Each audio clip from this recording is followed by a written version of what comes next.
Mastering Everyday English. Shut that door, explained. Hello, English learners. Welcome to our channel where we make English easy and fun for everyone. Today, we're diving into a common English phrase, shut that door. It's a simple yet essential part of everyday English, and by the end of this video, you'll be using it like a native speaker. Shut that door might sound straightforward, but there's more to it than meets the eye.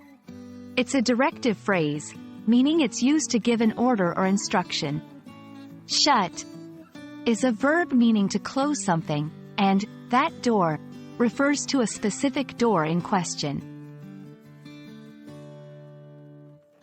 This phrase is commonly used in everyday situations.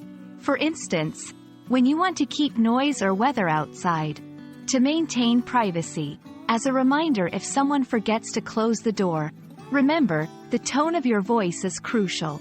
Saying it in a friendly tone can sound like a polite request, while a stern tone might come off as a strict command.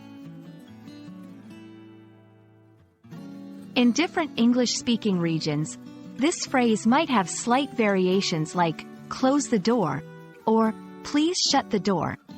Understanding these variations helps in diverse settings, whether you're watching an American movie or having a conversation in the UK. Non-native speakers might confuse shut with similar-sounding words like shot.